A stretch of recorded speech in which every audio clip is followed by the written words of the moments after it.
Hello, all, and welcome to Philosophy for the Commoner, where we discover all the intricacies of philosophy while taking it one step at a time at a beginner's pace. My name is Jordan Young, and I myself am starting in philosophy. Please remember that I too am a beginner, and I'll sometimes get things wrong. If I do, please let me know, as my goal is to make this podcast the best it can be. So, actually, we're going to take a little bit of a break from our normal episode of Stoicism, even though I've literally only had one episode of Stoicism, but I was recently thinking about topics to write about for an essay that I had due. And the essay prompt was write about one character that we've read, as in my class, and write about three characteristics of that character and how those three characteristics are important to that character. So I was like, maybe I could be able to tie this into philosophy. And I was. The book that I actually chose was The Plague, and The Plague is an extremely philosophical book. It's really centered around existentialism, so I did learn a bit of existentialism while I was reading The Plague, and that's why I really loved it. But anyways, I'm going to just, off Spark Notes, just take a really quick description of what The Plague was, so you guys can get a general idea of what The Plague is and how the characters act in The Plague. And then we can dive in those three characteristics of a certain character and how those three characteristics are philosophical, but also are really important to the character, really essential to the character.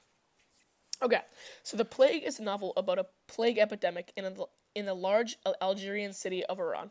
In April, thousands of rats stagger into the open and die. When a mild hysteria grips the population, the newspapers begin clamoring for action. The authorities finally arrange for the daily collection and cremation of rats. Soon after, Monsieur Michel, sorry, I'm going to butcher the French accents, but I'm really sorry, dies after falling ill with a strange fever. When a cluster of similar cases appear, Dr. Rayou's colleague, Castel, becomes certain that the illness is the bubonic plague. He and Dr. Rayou is the main character, who actually ends up, spoiler alert, just so you know, actually ends up being the narrator. So Dr. Rayou are forced to confront and trust me, this whole entire summary is a spoiler alert. If you want to read the book, just skip to the actual explanation. I will give a description, in the description box, I'll give a time when the explanation starts, and if you'd like, actually no, it'll be a comment. I'll comment down below when it starts, and just click that comment if you just want to get into the character analysis, but there still will be some spoilers in the character analysis.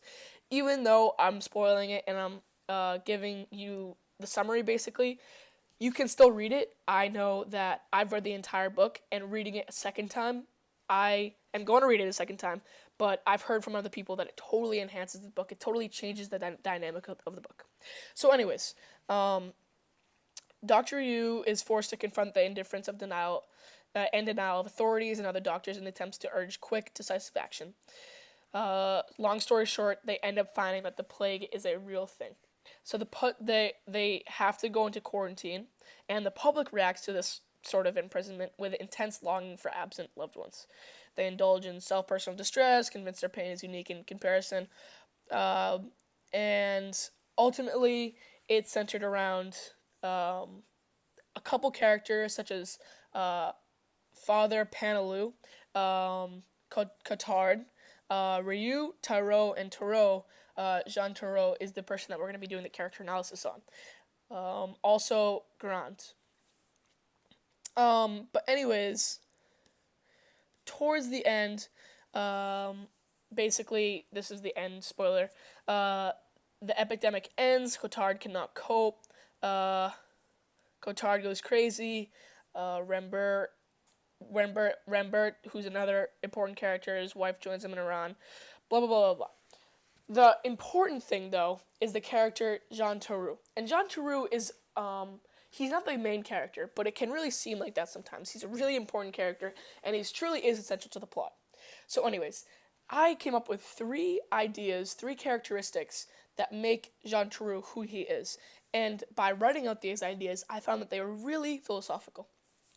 So, he did show a lot of empathy. A lot. And there was a special story, I'm not going to this isn't the exact story because I haven't read it in a while, but basically, um, there was a person who was his dad is an attorney or somebody who um, fights to get people arrested. So the person who was or people in prison. So the person who was in trial who was going to get imprisoned was for the trying pleading not guilty to the death penalty. But his dad eventually fought, and the judge um, decided that his dad was right and that he should get the death penalty. So instead of Tarrou siding with his father, which as a kid, which he was a kid, as a kid you pretty much always do. He decided to side with um, the man being condemned, and the condemned man. There's you know there's a reason, not just because he is not guilty. Tarou's reasoning behind this was that his idea of death made every man similar in a way, and that's really um, you can see that in existentialism. You know, dying brings a sort of like dying levels the playing field. And in terms of somebody who was condemned, yes, they did something wrong, but do they deserve to die? And that's a whole nother argument, which I talked about in the last episode a little bit about. That just totally goes into ethics. But anyways, Tarrou believed that, or Tarrou looked at it as though this is not a man who did something wrong and now he has to die. He looked at it as this is a man who is going to die. This is a man. This is not a convicted man. This is not a condemned man. This is not a man who deserves imprisonment.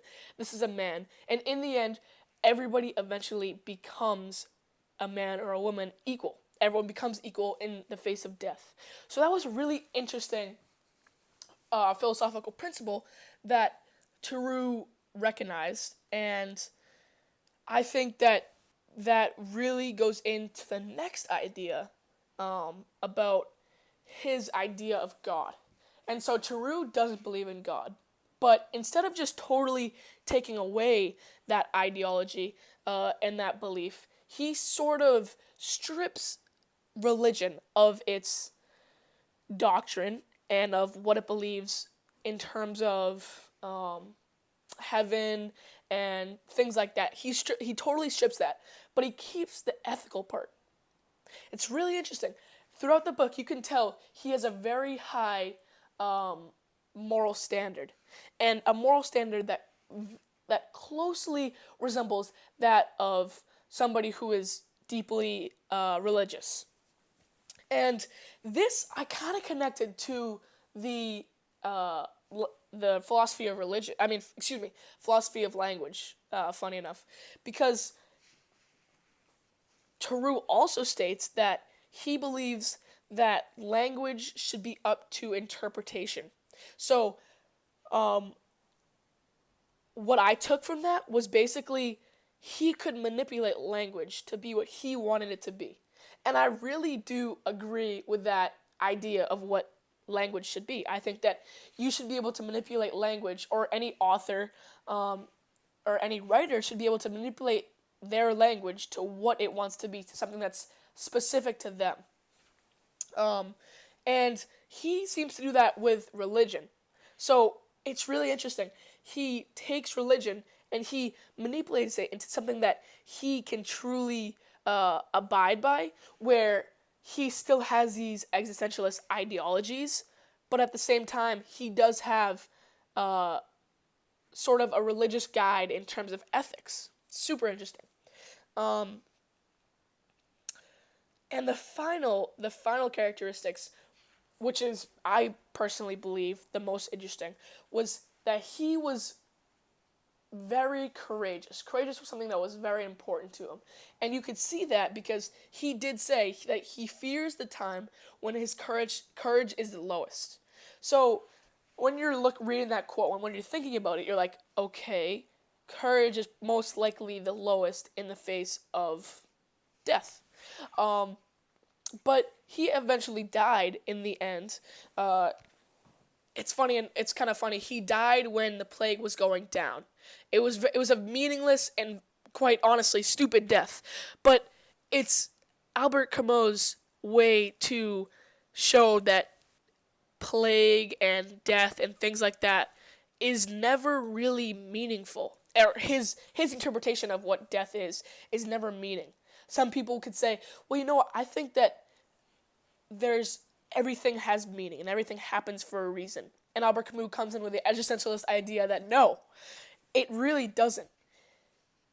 It's meaningless and there's no reasoning behind it. And what you have to do is accept that, and you have to base your life off that idea. Like I said, super heavy towards existentialism, but then again, super interesting. Obviously, I'm giving kind of a children's version of this, and I'm really missing parts of it, to be honest. That's why I have to read it for a second time. But this is just my interpretation of some things that some times when it does get philosophical, and it's just me trying to explain it. So anyways, like I said, he thinks courage is a very important thing. But he seems to be very courageous in the face of death. He says that he's going to make it a good end. And he was never really scared, or he always had courage throughout that entire time of having death, or of facing death. So then you wonder, why was he so courageous in that face of death? And why did he say, I fear the day when my courage is the lowest? And going into the question, why would someone be so courageous in the face of death? An existentialist believes that, or actually, I guess you could say father of existentialism, Jean-Paul Sartre, stated that existence precedes essence. So, thinking about that, and then thinking about why he had courage in death, you can kind of connect those two. Without existence, there is no essence. So his essence in life, he was fulfilled. He was at peace. He found peace in his death because he no longer was going to have existence. So just connecting those two, you can really see that the plague has so much philosophical undertones, and it really does make you think. And that's what I love about the book. That is going to wrap it up for this, I guess you could say, character analysis. If you like it, please make sure to comment, like, subscribe, and if you're on YouTube, if you also liked it on the podcasting app, please make sure to write a good review or something like that. But other than that, I hope you guys have a great day, and goodbye.